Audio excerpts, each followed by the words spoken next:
one of the first moments that I felt like real writer was when I started working on a fiction project in college that really just came to me when I was swimming laps in the swimming pool at my college. And there was something about being suspended in water, but also being able to see the bottom of the pool that just really had me start remembering a lot of things about the town I grew up in, and that made me want to start writing a story about the town I grew up in. I think part of that could be because I went swimming a lot growing up. I lived near the public pool. But the other part of it was more mysterious, and I actually, as I went further and further into kind of thinking back to this town I grew up in, kind of learning more about the histories of it, I started to just kind of keep getting this like sensate impression that I was both like floating in this space of creation, but that I was also at certain times like touching a bottom. It was like this very like grounded feeling.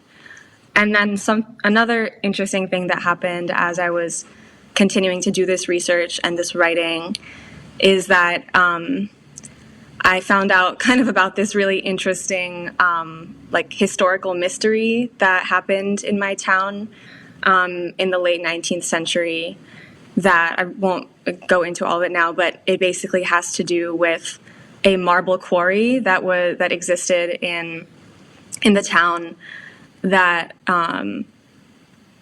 was active as a marble mining quarry for a while, and then eventually filled in with water and became a swimming pool. And I did not know about this history at all, but I feel like I kind of almost did with having certain dreams, of, I don't know if you've had like a dream of like, oh, there's now an extra room in my apartment or something. Sure. But I would have these dreams of, oh, there's this extra spot in this town I grew up in, like this really small town. I thought I knew everything about it, but there's like this now extra thing. So like when I think of the word excavating, I think of excavating through history. I think of excavating through memory and through like dreamscapes.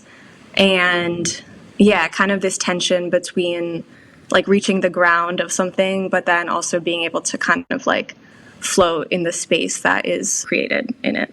So as a writer, do you consider excavation to be your job? Is that a metaphor that describes the whole process of writing for you now, or at least like your pursuit of it? Mm-hmm. Yeah, I definitely think that that's the place where the writing projects will usually start, is by, I feel like I have to start underneath the surface in order to land on something that's going to be interesting to continue with. And then I kind of see it as this process of bringing those things up to the surface and then kind of polishing them up and then kind of saying like, oh, these are pretty, like, aren't these nice? And then there's kind of this like lighter aspect of, now that these things are brought up from the surface, like, how do they sit in the same room with each other, and how can they, interact above ground? Like, how can these things that I've dredged up kind of start to have a life above the surface, if that makes sense? Yeah. So it sounds like there's multiple steps to the process. And the part that I feel like most people would identify as the writing part is maybe the middle part, the polishing and the prettying part. And so you're talking about something that happens after that also, which is about like presentation and arrangement amongst other works and things like that. But the excavation part is something that happens in advance of the putting it into words, maybe. So like, is it fair to say that there's like a period of working on something that's the excavation period? Is that sort of how it feels to you? Or is this all kind of going on at the same time? Yeah, I feel like it's a cyclical process. And yeah, like I think I'm just really interested in processes that work with depth. And I think that for me, those things are really cyclical. So whether it be like dreaming and like dream journaling, which is like a nearly like daily practice that I do. I think it's like every night we are like kind of presented with these things like from the depths. And then it's like this choice of like, do you let yourself forget it, or do you kind of continue to play with it? So I think that that's the dreaming. I think also with, like I am very interested in depth psychology. Mm-hmm. So, whenever I'm, trying to understand myself, or whether I'm in, I've been working with a Jungian like depth psychology therapist for the past like 6 years. And so I have kind of learned for myself that like, it's like things are either gonna be coming up from the surface in an to the surface in an uncomfortable way, or I can like regularly kind of go down there and kind of see what's there. So I really see that that's like an inevitable process, and I don't really think that like life has much like substance if you don't do that. Which I also like thinking astrologically. Like I feel like that's my 12th house Saturn. I share that placement. Yeah, I remember that. Yeah, it's like you must go to the darkness. Yes, absolutely. So I couldn't imagine like not being like that.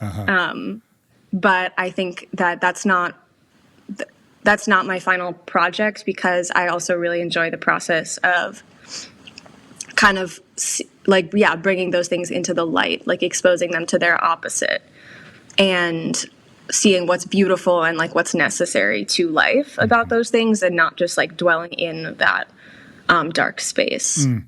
It sounds like you're describing something that happens to everybody, and whether to write it down or not is a choice that maybe lots of people still make, but there are many gradations of the extent to which you do that, or your willingness to capture certain things versus capture all of it or as much of it as you can or something. I want to hear a little bit about your history with that, with the experiencing it, to be sure. But like you said, like it seems like it's sort of something that you have no choice but to do, and probably always felt like that. But at what point did you start trying to, forgive me if the word capture doesn't really do justice to how it is for you, but at what point did you start wanting to categorize and classify and explain the things that were coming up inevitably like that? I remember with the first poem that I ever wrote, I was in 10th grade, and it was called Regret. And I was like, I don't remember the exact moment that it came out of, but I just started to notice, like when those certain like metacognitive things come online where you're like, oh, I've now like lived long enough that I can like regret things that I've done. Like I can look back on like something that I did and really cringe at it and feel like shame. I think it was really like I was like starting to be like, oh, shame is a thing. That's like an object in a way. Like that's a tactile sensation. And so I remember like, like writing about this poem called Regret, and it was like, it's like these like red ants like rushing over my skin or something like that. And so I just like started to realize that like if I could use the metaphors to describe what I was feeling, it could be a way to kind of like universalize that, and mostly just to kind of like get it out, to kind of externalize that sensation and feel like I had some mastery over my experience. Something that strikes me about the way you described that is that it's consistent with what you've been saying all along about these things coming up from the depths. It seems like you identified something as a real thing, and then there's putting a name to it or giving words to it that is another layer of the process. But is that a separate process to you? Or like I guess I'm asking, what is your relationship with words? Like, are words, how close to the thing that you're describing are the words? And what did that have to do with like that label regret, for example? Like, the word itself, like where did that meet with the experience? Yeah, I mean, I've always just been really like obsessed with words and language. So like, I guess probably the issue that I even have always had is like kind of having too many words for something. It's like an introverted like experience. So like I'm just used to having like many like internal words to describe like any given sensation. So I've never struggled with that, like labeling things internally. I have struggled with like, okay, what are the words that I'm going to like speak that like are, you know, like I've always been kind of obsessed with like, you know, like when I say something, like I want to make sure that the words are accurately describing the reality of what I'm saying. And so I guess then it kind of, when it comes to like how the reality translates to language, for me, it's kind of almost like this filtration process of the reality and then testing out the various words that could apply, as opposed to, I think some people might experience things in maybe more with colors or with image and then, you know, have to search for the word. But I haven't really struggled with that as much. So yeah, I think it's about like, you know, if I'm thinking of like a prism and like, you know, various facets of light that can come out from it. And that's how I see word choice, I guess. So there's something about how it's received, how the reader receives it, that and the accuracy of that, it sounds like is more of a concern. Like you've never really worried about like being able to understand it introspectively, but like communicating it is a thing that you're very meticulous about. Is that fair to say? I would say so. Yeah. So yeah. Did you always want readers for the things that, or were there always things you were writing that you wanted readers for? Or like at what point did you feel like writing for other people was helping with this process? I always loved reading and I always appreciated like the publicness of a book. And I loved being able to tap into other people's worlds through reading. And so I think for me, it was kind of a process of, I don't want to say like a certain development in like self-esteem, but almost at the point when I started to have an esteem for my own worldview was the same time when I decided and thought that I would be publishing, you know, that I would be writing for other people. Before that, it was pretty hard, or I wouldn't say it was hard, but I just didn't, you know, when I was a kid, I was like, this is my private world. You know, it's just like, I was like, this is for me. And that, you know, that extended to the way I wrote when I was younger, which was like, you know, scribbling in like journals and like innermost feelings type thing. And dealing with like a lot of things that felt like, you know, uncomfortable. So yeah, kind of as I was saying, like when I was able to recognize through meeting people, through getting to know people more and, you know, getting curious about other people's perceptions of the world was when I started to realize like, oh, we actually all have a really singular perception. And if we could translate that unique perception into writing, then it's automatically worth sharing was kind of what I landed on. There's something about your work in particular that I feel like is obvious to you and me and maybe some other people, but not everyone, about the connection between writing, the kind that you do that's so core to what you do, and divination, which is also an incredibly core part of what you do. And you've already described writing as this process of like interpreting symbols from the depths. And to me, the connection's quite clear. But you make it explicit in your work, at least certain facets of your work, and do divination practice as part of your work. And I would love to hear you describe how that helps with the overall excavation project of your writing with the people that you do it with.